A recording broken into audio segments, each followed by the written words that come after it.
Hey there, Sharon Horne-Ellstrom here, Daily Scare Share. Today is day 386 or day 8 of our starting over of the Daily Scare Share. Doing one thing a day that scares you or me from the book, Do One Thing a Day That Scares You. It's a little journal type book I started doing last year, challenged by my daughter to stretch my comfort zone, to kind of get me out of the rut that I was living in. Because I will admit, I was living in a great big rut. Am I still in a bit of a rut? Yes, admittedly. I still have things that I'm playing really small about, and I'm working on it, and I'll continue to work on it every day.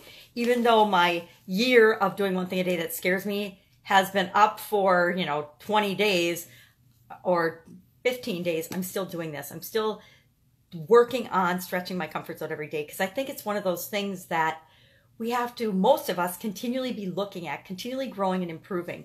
And so I've now made this a habit after 300 and some days. It's definitely a habit for me, thinking about and looking for opportunities to be more of myself, to grow. So today, what have we got? Today we've got, and I love this, and do you suffer from this? Decidophobia. Now, I love this because I think the vast majority of our nation and our world and human beings actually have this. I think we all have it to a greater or lesser degree. Some people have a very bad case of decidophobia. Other people, not so much, and they don't have a problem with this. Decidophobia means the fear of making decisions. Have you ever gone out with friends and a group of friends and you're like, gonna go to dinner and a movie, and you're like, okay, where should we go eat? And nobody says anything. Nobody. You're 6 or 7 of you and not a word. In my small town, there's over 100 places to go eat, 100 restaurants. And I live in a really small Wisconsin town. 100. There's 100 choices, and 6 or 7 people, no one can decide or say where they want to go eat. Now, is it they can't make a decision, or is it they're afraid of making a decision, or are they afraid of other people judging them? I don't know what the reason is, but we human beings are terrible at making decisions and making choices. And the funny thing is that is our strength, is our ability to choose and make decisions and pick what's right for us. So today's challenge says, it defines decidophobia as the fear of making decisions. And it says a hard decision that I need to make. So think about a decision that you need to make. I need to make a decision of where I'm going to live. And I didn't even write that down today, but that's one hard decision I need to make. Then I also need to make a bunch of other decisions, but I'll tell you what I wrote down in a minute. Then it says what I decided. And it has blank lines, of course, for us to fill out. So last time I did this was in September, looks like September 4th of 2014. And what I wrote down was no more half-ass effort. And I was working on a network marketing business, and I was going to go all in on this network marketing business, is what I wrote down. It said, build the name of the business, and everything else will take care of itself. It says, just go for it with all you've got. And then what did I write? It said, oh, what I decided. Now, here's one that was really eye-opening for me. Because back in 2014, I wrote down that I was going to get rid of 90% of all the stuff in my life. Stuff, meaning material stuff.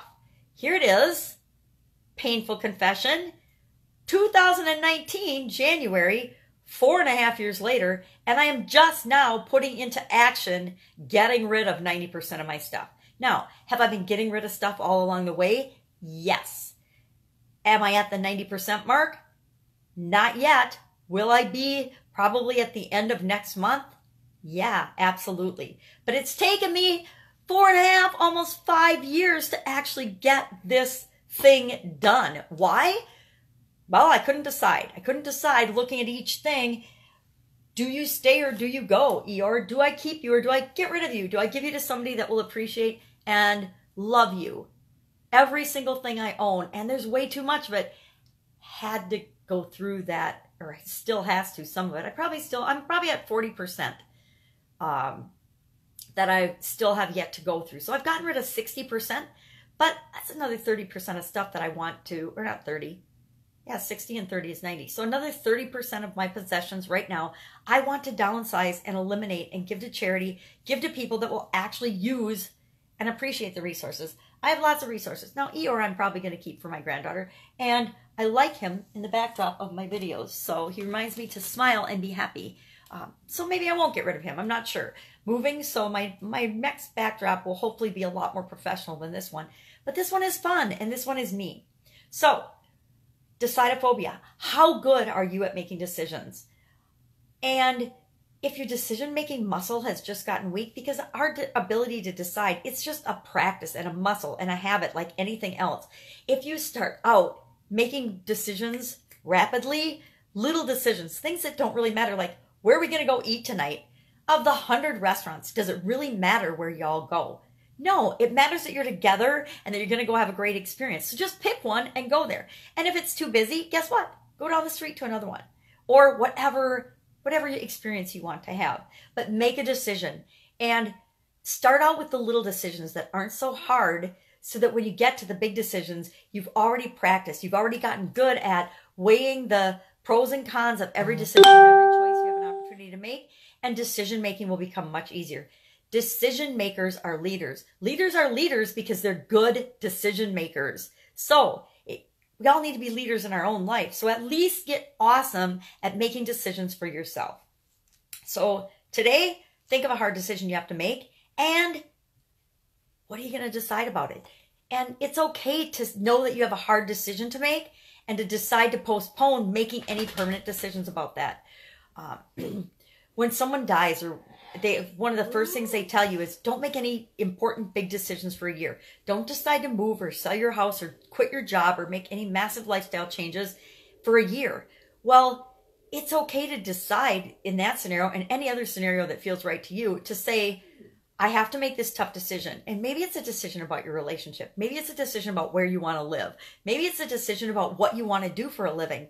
Those are hard, life-altering decisions, but nothing's permanent. So it's okay to decide, hey, I'm not going to decide this for a week.